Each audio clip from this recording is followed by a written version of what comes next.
Winter nights have a strange way of amplifying fear. The silence of falling snow, the howling wind against frozen trees, and the endless white landscape hiding secrets beneath its surface. Tonight, you'll hear 10 chilling TRE stories.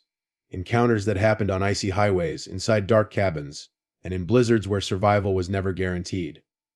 If you think the cold can't hurt you, these stories will prove otherwise. Welcome to 10 True Winter Horror Stories for a Cold Snowy Night.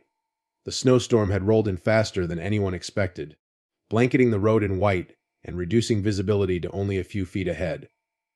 Darren kept his grip tight on the steering wheel, the wipers struggling to keep pace with the endless flurry. It was close to midnight, and the radio had long gone to static, leaving him alone with the muffled hum of the engine and the howling wind pressing against the car. He cursed himself for taking the mountain route, but it was supposed to be shorter, and he was already hours behind schedule. That was when he saw it, a figure standing at the side of the road, barely visible through the sheets of snow. At first, he thought it was a trick of the headlights, some branch bent oddly or a patch of shadow. But as he drew closer, the shape solidified into a person, standing perfectly still, one hand raised as if asking for a ride. Darren slowed down, torn between fear and obligation. Nobody should be out here in this kind of weather, not unless they were in desperate trouble. The figure was dressed in what looked like an old heavy coat, the hood pulled so low he couldn't make out a face. Against his better judgment, Darren pulled over, rolling the window down just enough to shout over the storm. The stranger didn't respond, only opened the back door and slid silently into the seat behind him. A rush of cold air followed, and Darren felt his stomach tighten. He forced a nervous laugh and asked where the man was headed. No answer. Just the sound of heavy, labored breathing. The storm raged on as Darren tried to focus on the road, his eyes flicking nervously to the rearview mirror. The stranger sat perfectly still, his head slightly lowered, as if studying the floor. Darren swallowed hard and asked again, louder this time, where he wanted to go.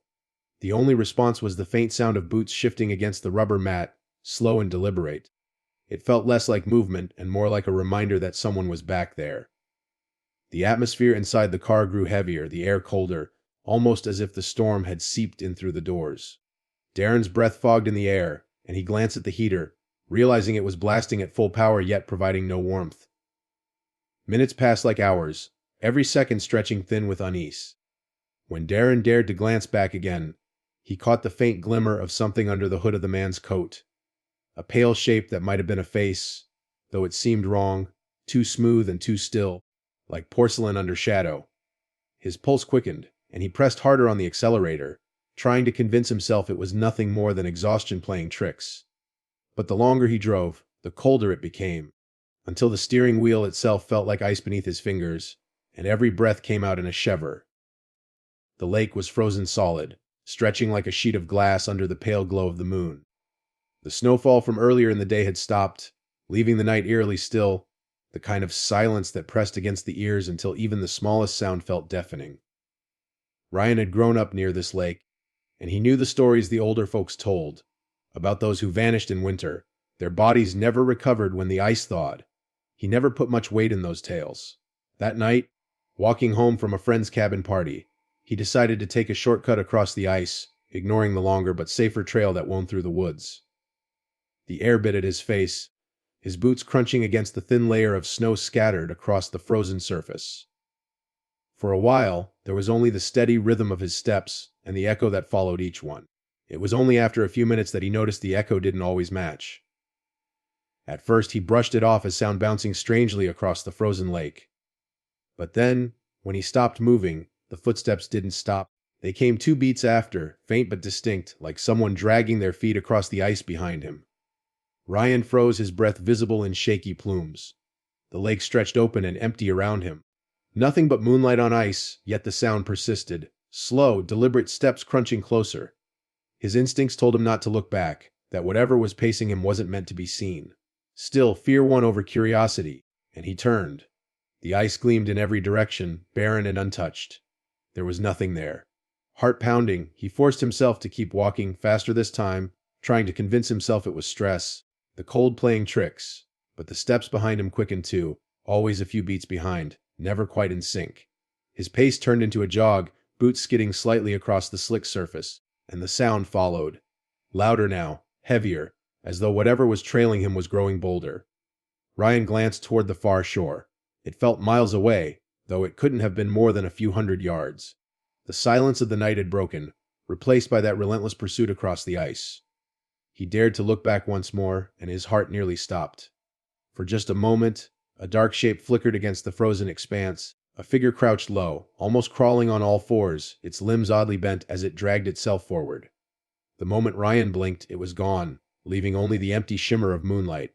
He sprinted then, panic exploding through his chest, the lake groaning beneath his frantic steps.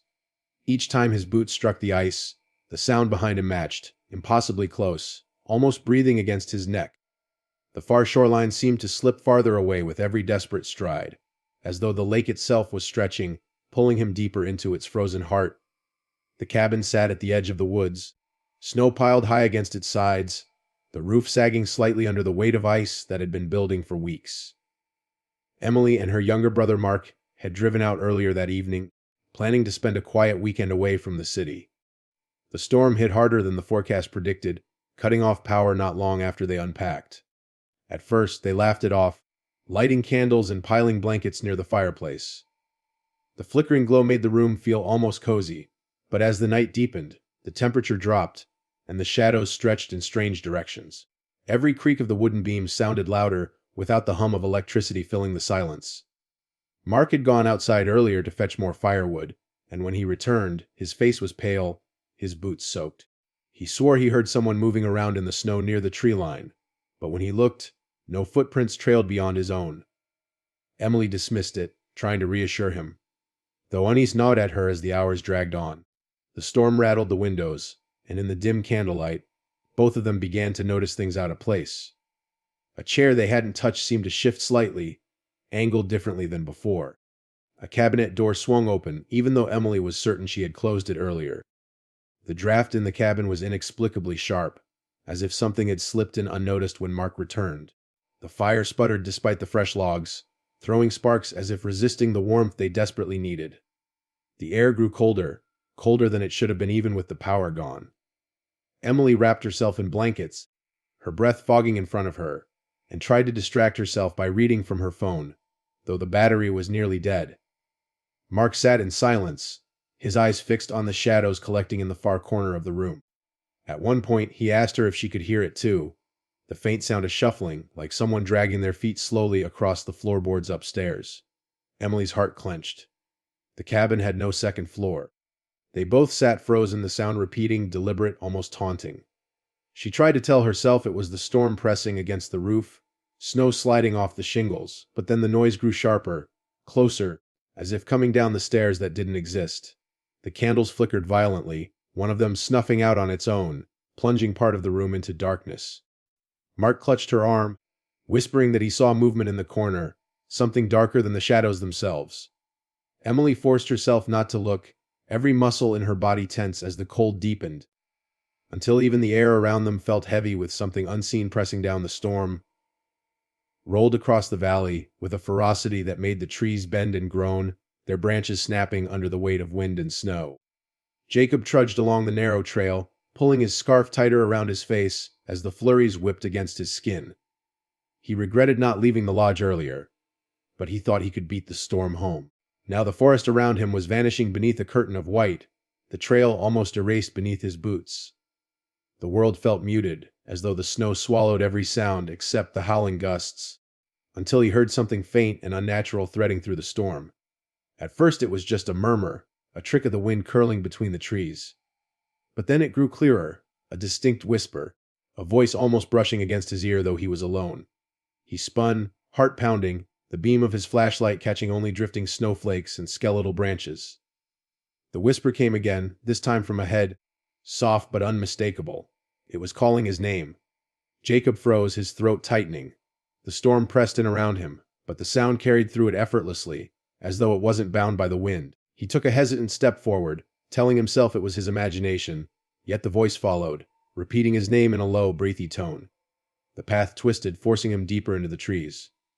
His flashlight flickered, and with each dimming glow, the whispers multiplied, no longer a single voice but several, weaving together, overlapping, all speaking his name with chilling precision. Some sounded male, others female, some high, pitched like a child, others low and guttural. They never rose above a whisper, but each one was sharp enough to pierce through the storm, circling him, drawing him deeper into the woods.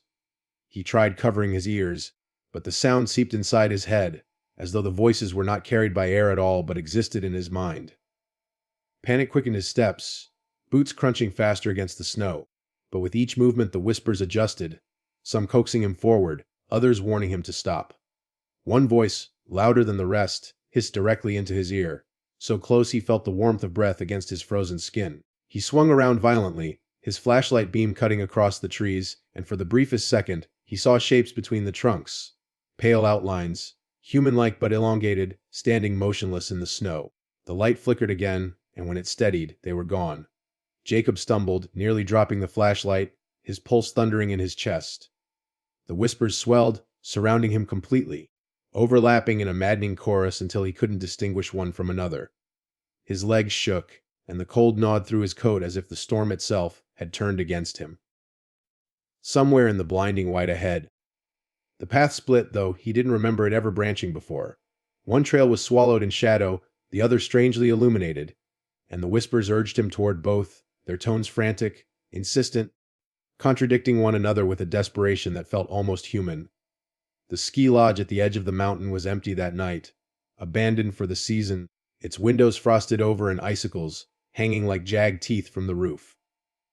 Hannah had been skiing with a small group earlier in the afternoon, but a wrong turn on one of the trails had left her separated from the others. As the sky darkened, snow began to fall heavily, coating the slopes in a thick, blinding white. She tried to retrace her steps, following the faint tracks she thought she had left behind, but the snow erased them almost as quickly as she made them.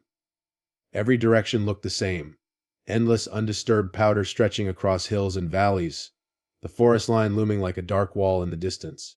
Hannah's breath came in short bursts, her skis slicing through the heavy snow, creating faint echoes that vanished almost immediately. At first, she told herself she was imagining it, but then she heard a distant scream. Muffled by the snow and wind, high-pitched and desperate, as if someone was calling for help. She froze listening, but the sound didn't repeat. Shaking, she began moving again, trying to push toward the faint glow of the lodge she thought she saw through the flurries. The snow clung to her goggles, fogging them, and each step felt heavier, like the mountain itself was pulling her down. Then she saw it, a figure moving erratically across the slope below, pale against the white landscape. At first, she assumed it was another skier, lost like her, but the way it moved didn't make sense. It stumbled too smoothly, almost sliding without the effort of controlling skis, and its arms flailed in uneven motions. Panic surged in her chest. She yelled, hoping someone would hear, but the wind carried her voice away, scattering it into silence. The figure froze and turned toward her, its face obscured by a hood, but even at a distance, she could feel the weight of its gaze, heavy and unblinking. Hannah tried to descend cautiously, angling her skis toward the tree line, where she thought shelter might be. But every time she shifted her weight, the figure mirrored her movements, gliding effortlessly through the snow with no visible means of propulsion. Her pulse raced as the sound of scraping snow reached her ears. Not from her own skis, but something behind her, something keeping pace without effort. The cold seeped into her bones, and a creeping dread spread through her, the kind that makes the hair on your arms stand on end and your stomach twist.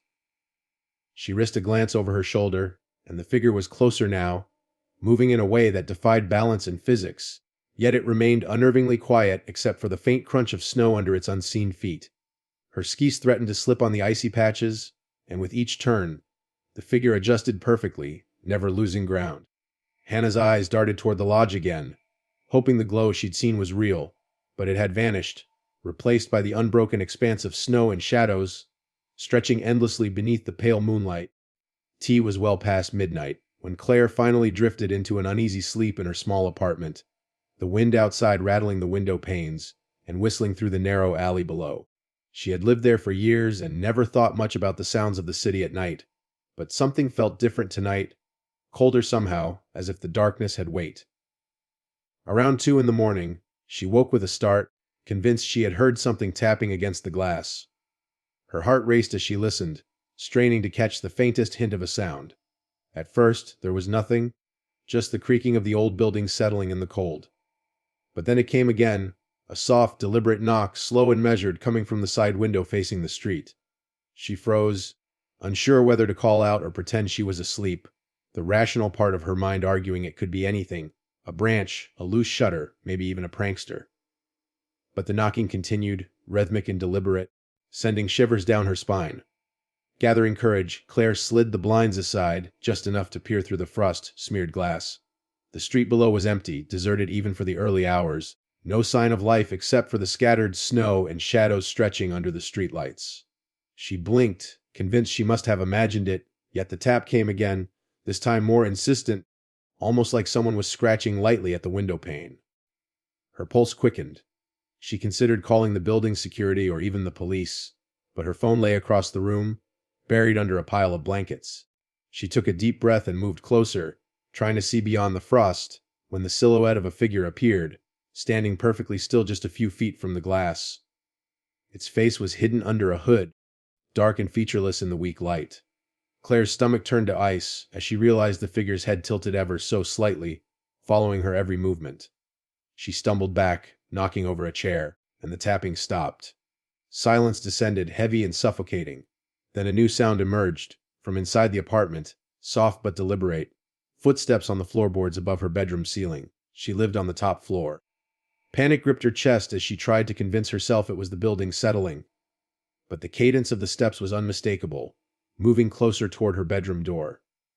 She backed toward the small kitchen, her eyes darting to anything she could use as a weapon. The footsteps paused outside the bedroom, and the doorknob rattled softly. Claire's breath caught in her throat. She pressed herself against the wall, heart hammering, straining to hear any other sound over the roar of her blood in her ears.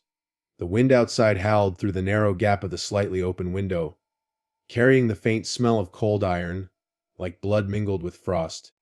She wanted to scream, to run, to hide anywhere, but her legs felt frozen, rooted in place as if the darkness had swallowed her will. Every instinct screamed at her that she was not alone, that something unseen had entered her apartment without leaving any trace, and yet she could hear the faint, calculated movements of someone, or something, tracking her from the shadows. The highway stretched endlessly into the night, slick with ice and glistening under the pale light of the full moon. Tom was driving home after a long day at work, the roads nearly deserted except for the occasional distant headlights reflecting off the black ice. The warmth of the car and the low hum of the engine did little to soothe the unease that had been creeping over him since he left the city. Snow had been falling steadily, coating the shoulders and obscuring the lines on the road, and he had to squint to see even a few feet ahead. That's when he noticed the car parked on the side, headlights off, half buried in snow, its doors closed but not locked. Tom slowed down instinctively, unsure whether someone was in trouble or if the vehicle had simply been abandoned. A sense of foreboding gnawed at him, but he pulled over anyway, thinking he could at least check if anyone needed help. The snow crunched under his boots as he approached, the cold air biting through his jacket, and he noticed the car was empty, no one inside. Just as he was about to return to his vehicle, he saw footprints in the snow, leading away from the abandoned car into the darkness along the tree line. He hesitated, staring at them, the hairs on the back of his neck standing on end. The tracks were fresh, deep and oddly deliberate, as though whoever made them knew he would see them. Against his better judgment, he followed the footprints, each step sinking slightly into the powdery snow. The trees loomed closer, twisted shadows stretching across the ground, and the silence was broken only by the faint whistle of the wind. Tom noticed the tracks circling, doubling back and vanishing abruptly at certain points, as if whoever had left them had been playing some cruel game. Every instinct screamed at him to turn back, yet he was drawn further, a sick curiosity pressing him on. The moonlight glinted off something in the distance, and he squinted to make it out. A figure crouched near the edge of the road, motionless, its back to him. Tom called out, his voice cracking, but there was no response. The figure did not move, yet he could feel eyes on him, even though he couldn't see a face. The cold seemed to intensify, creeping through his gloves and jacket, and a low, almost inaudible hum filled the air around him, like the vibration of a distant engine, or a warning. He stepped closer, heart racing, and the figure remained perfectly still, unnatural in its posture. Then, without warning, it rose taller than a normal human, limbs elongated and stiff, moving with a fluidity that defied logic. Tom froze, unable to react as it began to glide toward him over the snow, leaving no footprints behind. The air around him thickened, heavy and suffocating, carrying the sharp scent of frost and something metallic. He tried to back away, but the snow beneath his feet seemed to resist, slowing his movements. Every instinct screamed that he should run, yet the figure advanced with silent precision, never hurrying, yet closing the distance impossibly fast. The headlights from his car behind him barely reached the edge of the forest, leaving the approaching presence shrouded in shadow, and the quiet highway felt suddenly alien, twisted, as though the night itself had shifted around him. The woods were silent under a thick blanket of snow, the kind of quiet that pressed against the ears and made every small sound feel amplified. Laura had been hiking along a familiar trail, the trees bare and skeletal, their branches etched against the gray sky. She had come to clear her mind, to escape the clamor of the city, but the solitude of the forest quickly took on an unsettling quality. With every step, her boots sank into the snow, leaving tracks that disappeared almost immediately under the soft flurries. The wind rustled through the treetops, carrying with it a faint whisper, or perhaps a sigh, that she could not place. At first, she thought it was the wind playing tricks, but then she heard it again, distinct, human, faint crying echoing through the dense forest. Laura froze, straining to locate the source. The sound was soft and distant, yet it seemed to draw closer with every passing second. She called out, her voice trembling, but the only answer was the whisper of snow against branches. Her instincts screamed at her to turn back, but something compelled her to move forward, toward the sound, as if it were guiding her deeper into the woods. The trees grew closer together, their bare limbs like skeletal fingers reaching across the path, and the snow beneath her feet began to feel uneven, like the ground itself was shifting beneath the drifts. The crying grew louder, unmistakably human now, but warped, almost childlike in its wail, yet carrying a tone of desperation that made her stomach churn.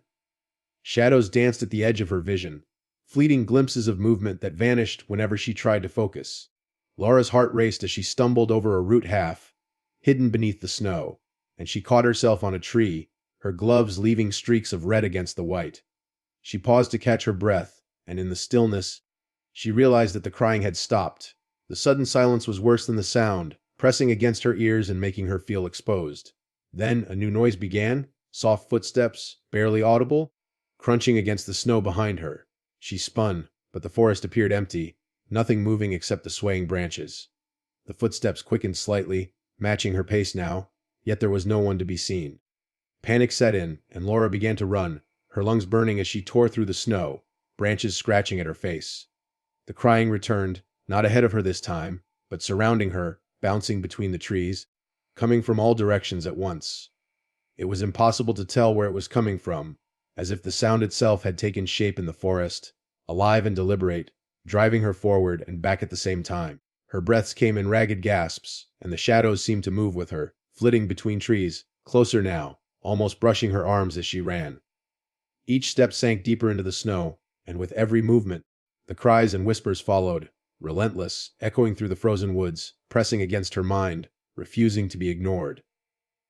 The path she thought she knew twisted unnaturally beneath the drifts, leading her farther from the safety of the trailhead, deeper into a part of the forest that felt unending and alive, a frozen labyrinth intent on keeping her inside. The lodge sat isolated at the peak of the mountain, snowdrifts piling high against its sides and the faint glow of the windows barely piercing the darkness. Inside, Marcus had checked in late, the hallways silent except for the echo of his own footsteps on the worn wooden floors. The staff had warned him that most rooms were closed for the season, and only a handful were accessible, but he hadn't thought much of it. He was tired from the climb and eager for warmth, unaware that the corridors themselves seemed to shift in the dim light, the layout unfamiliar and slightly off.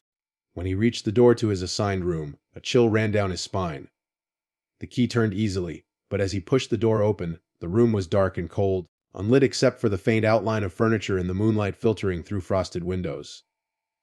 Marcus stepped inside, closing the door behind him, and immediately felt a sense of unease. The air was heavier than it should have been, the temperature dropping suddenly, as though the winter outside had seeped in. He flicked the light switch, but nothing happened. The faint creak of the floorboards sounded like footsteps elsewhere in the room, though he was alone. He tried the phone, the television, anything to get a sign of life or connection, but every line was dead, every switch inert, The room smelled faintly of mildew and something else, a metallic tang that made his stomach churn. As he set down his bag, he noticed the door behind him, locked from the inside. He hadn't touched it, he had checked the latch. Panic crept up his spine, and he tried the handle, rattling it violently, but it wouldn't budge. The cold intensified, frosting forming along the edges of the window, and creeping toward the floorboards like ice spreading through veins. Marcus's heart pounded as he realized the room felt smaller somehow, the corners closer, pressing in with a weight he could not explain. Then he heard it, a faint tapping from the far side of the room, soft and deliberate, as if someone, or something, was moving against the walls. Marcus spun, shining his phone's flashlight into the corners. Shadows stretched unnaturally, pooling in the angles of the ceiling and floor. Every surface appeared distorted, familiar objects slightly out of place. A chair angled differently than it had when he entered, the blanket on the bed neatly folded though he had left it crumpled.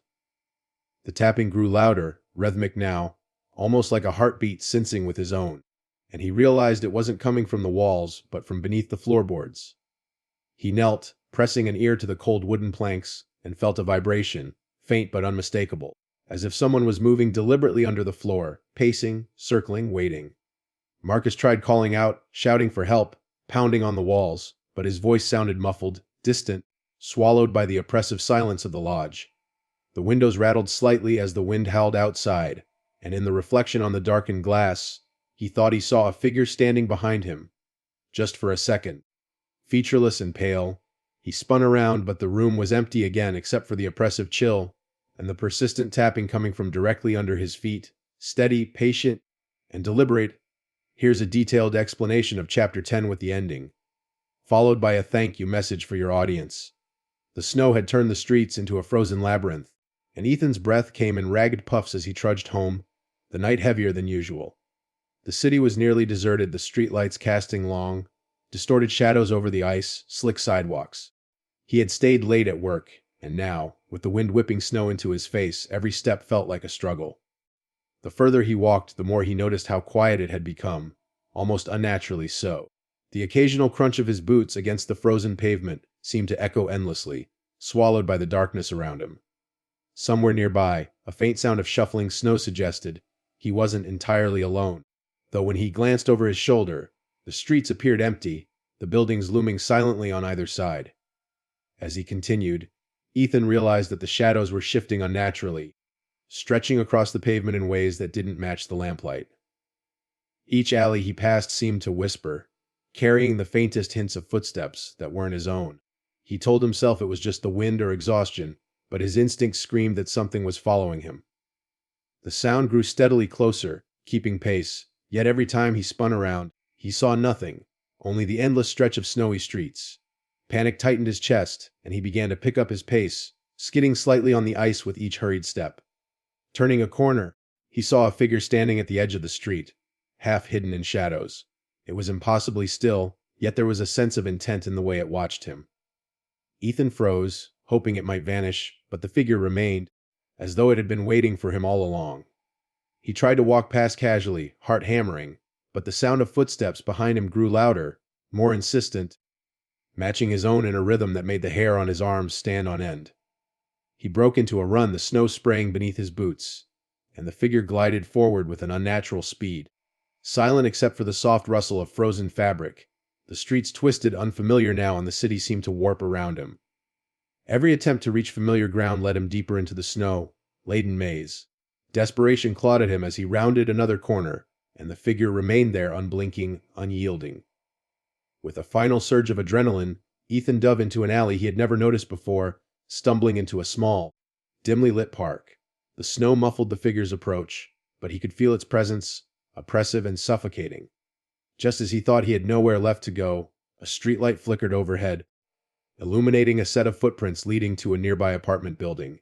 He ran hard in his throat, finally reaching the safety of his own lobby and slamming the door behind him. Ethan collapsed against the door, gasping, the warmth of the building washing over him. When he looked back through the frosted glass, the streets were empty again. No figure, no footprints, nothing. Just the quiet snow, untouched and serene, as if the night itself had swallowed whatever had been chasing him. Shaking, he realized that some things in the winter night were never meant to be understood. and some paths were better left untraveled. Thank you for joining me on this chilling journey through 10 true winter horror stories. I hope these tales kept you on the edge of your seat and reminded you just how eerie the cold, snowy nights can become.